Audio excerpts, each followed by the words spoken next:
Aku memang bercita-cita ingin menjadi terkenal sejak kecil. Tak kisahlah jadi apapun, yang penting terkenal. Aku juga teringin dikelilingi para peminat. Setiap kali aku keluar ke umum, sorakan peminat bergema. Aku pula jalan sambil melambai. Kalau boleh, aku nak jadi bintang K-pop. Bila ada rezeki lain, mungkin boleh cuba. Mungkin berlakon bila ada tawaran ataupun duta produk. Kemudian, apa sahaja yang aku wakili akan laris seperti pisang goreng panas. Tak hanya itu, mungkin juga boleh terkenal sehingga luar negara. Sekarang, demam K-pop satu dunia. Nama aku akan meniti dari bibir ke bibir. Sanak saudara tumpang bangga. Ramai yang nak berjumpa aku, ramai yang tergila-gila. Keluarga aku pun ikut terkenal. Hai, annyeonghaseyo, nama aku Lee Min-woo. Tapi bukan artis K-pop tu. Dan ini kisah aku. Aku ni anak bongsu dalam keluarga. Adik-beradik aku 4 orang dan semuanya lelaki. Kami ni pula lahir dalam keluarga yang agak berada. Senang cakap keluarga kami. Keluarga Chaebol. Selamat datang ke Blue BR Channel. Jangan lupa untuk subscribe, tekan loceng, komen di bawah, like dan tolong share. Aku ni cucu bongsu atuk dan nenek. Keluarga kami taklah besar sangat. Atuk dan nenek cuma ada 8 orang cucu, 6 lelaki dan 2 perempuan. Adik-beradik ayah aku cuma 3 orang. Ayah aku anak sulung dan kemudian pak cik dan yang bongsu makcik. Ini pula mak aku. Bagi aku dialah ibu terbaik di dunia. Memang aku paling manja dan rapat dengan mak. Maklumlah, aku kan anak bongsu. Aku yang selalu ikut dan temankan dia.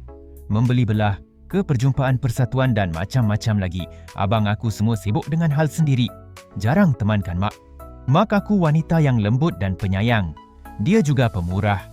Dia adalah presiden bagi satu persatuan yang membela nasib wanita. Dia juga pemilik rumah untuk anak yatim. Mak kata rezeki yang ada. Apa salah ni kongsi dengan yang memerlukan? Mungkin sebab itu, ayah aku sayang dan setia padanya.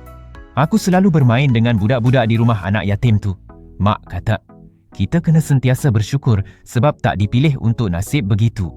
Bila aku tengok budak-budak ni, terbit perasaan sayu di hati. Mereka masih kecil dah lalui semua ini. Mak aku selalu bagi hadiah untuk mereka. Kadang-kadang kami akan bawa mereka berjalan-jalan. Ada masa kami buat majlis keramaian untuk mereka. Mak buat sebab nak mereka gembira dan rasa masih ada orang yang baik di dunia ni. Mereka juga rasa gembira dan dihargai. Tak dapat aku bayangkan kalau aku senasib dengan mereka. Hilang mak yang sayangkan aku, entah macam mana hidup aku. Terima kasih mak sebab selalu ada. Sarang heyo Omma. Ini pula ayah aku. Aku tak rapat sangat dengan ayah. Sejak kecil ayah selalu keluar pagi buta ke kerja. Balik pula kadang malam, selalu pula ke luar negara. Itulah aku jarang ada masa dengannya. Tak banyak yang aku boleh kongsi pasal ayah, tapi bagi aku, dia seorang ayah yang penyayang. Jarang aku nampak dia mengamuk, marah atau melenting. Dia selalunya tegur kami adik-beradik dengan cara berhemah. Ayah hatinya lembut seperti nenek, cuma dia jarang ada masa untuk kami adik-beradik. Ayah tak macam mak. Bila ada masalah, mak biasanya akan dengar aduan kami. Kami akan duduk bersama sambil berbincang. Kalau ayah, dia tak pernah tanya jika kami ada masalah. Itu pun salah satu sebab kenapa kami tak rapat dengannya. Ini pula abang sulung aku. Dalam banyak abang, aku cuma rapat dengan yang sulung dan yang ketiga sahaja. Dulu dia kerja dengan syarikat ayah aku, cari pengalaman. Lepas tu, dia ambil alih sebuah perniagaan. Cabang perniagaan keluarga aku banyak dan besar. Itu menjadikan keluarga kami antara keluarga konglomerat yang terkenal. Atuk dan ayah letakkan sebuah harapan besar pada abang aku untuk waris perniagaan keluarga pada masa depan. Abang aku adalah cucu sulung daripada anak sulung. Jadi automatik harapan keluarga. Tapi disebabkan kerjaya, dia masih belum kahwin lagi. Beza dia 14 tahun dari aku. Tapi teman wanita pun tak ada. Mak, nenek dan pakcik aku dah bising. Dia sibuk kerja dan tak ada masa untuk bercinta. Kalau begitu tak ada warislah keluarga kami. Cucu sulung pun tak kahwin lagi, apatah yang lain. Sebenarnya aku rapat dan manja dengan dia sejak kecil lagi. Ayah kan selalu sibuk. Jadi dialah menggantikan ayah. Dia ajar aku menulis dan membaca pelbagai bahasa. Abang kata, kita perlu belajar juga bahasa dan budaya lain. Dia paling sabar layan aku. Kalau ibu bapa kami tak ada, dia cuba jaga aku. Dia tak bagi aku rapat dengan pembantu rumah. Abang aku suka manjakan aku. Apa aku nak dia bagi? Sampai sekarang walau dah besar panjang, abang tetap begitu. Dia tak pernah lupa hulur duit poket setiap bulan. Pada dia, aku kekal adik kecil yang dia selalu jaga. Aku bertuah dapat abang begini. Ini abang kedua aku. Abang ini yang paling garang dan tegas. Dia tak bagi aku main-main. Garang dia dah macam jeneral perang.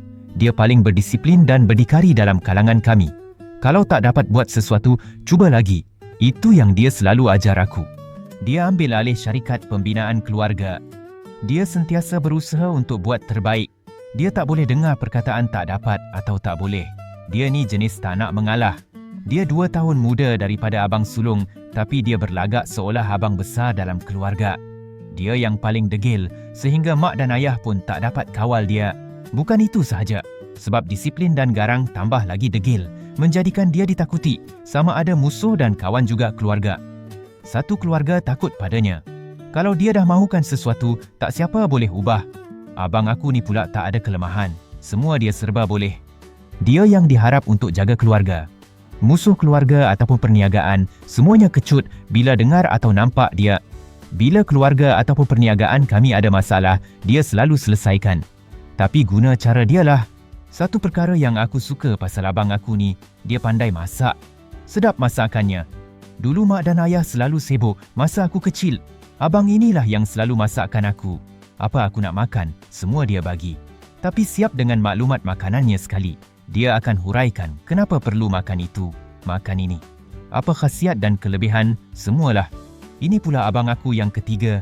Dahulu keluarga kami ingat, dialah yang paling bongsu. Tapi tak sangka lepas 10 tahun, aku lahir. Kedudukan dia sebagai anak bongsu dah hilang.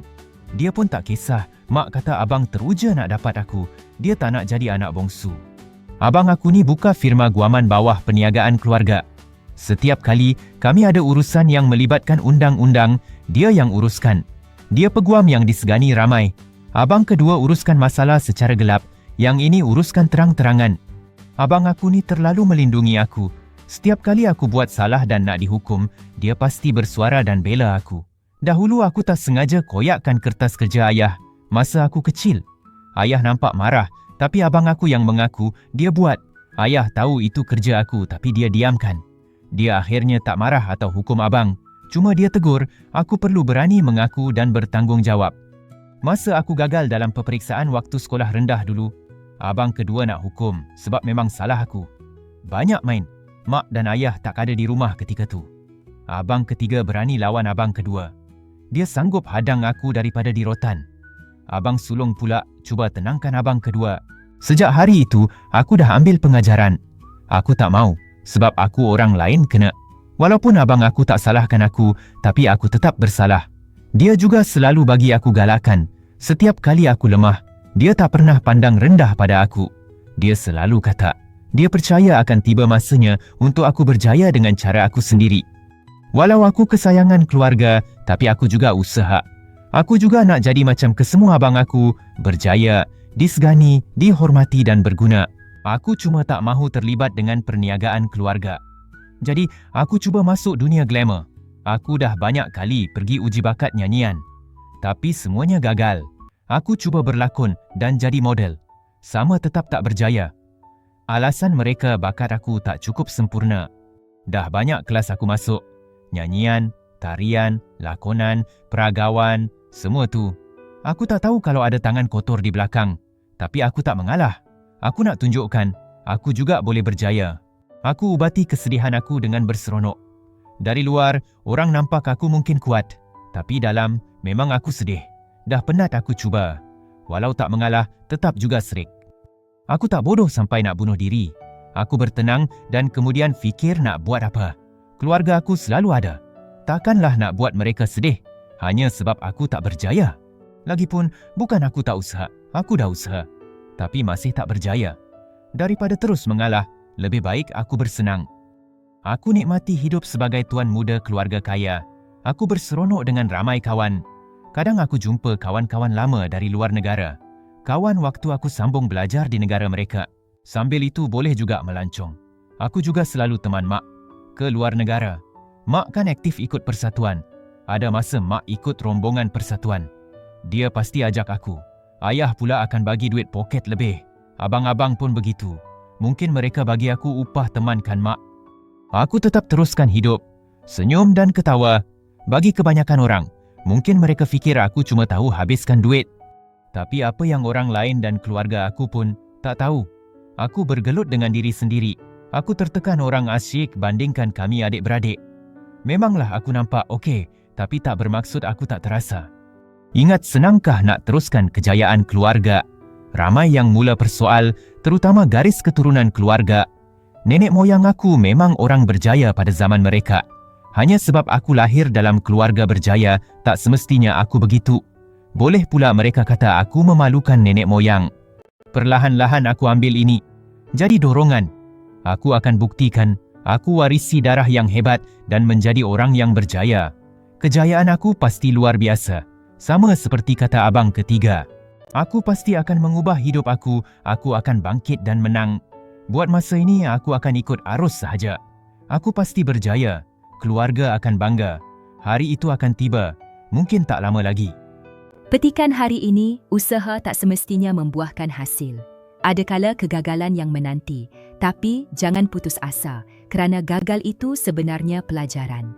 Sebuah pelajaran yang pasti membawa makna. Anggaplah kita antara orang terpilih untuk pelajaran ini. Cuma perlu teruskan dan jangan mengalah. Kerana tak semua cukup kuat untuk pelajaran bermakna ini daripada Blue BR Channel.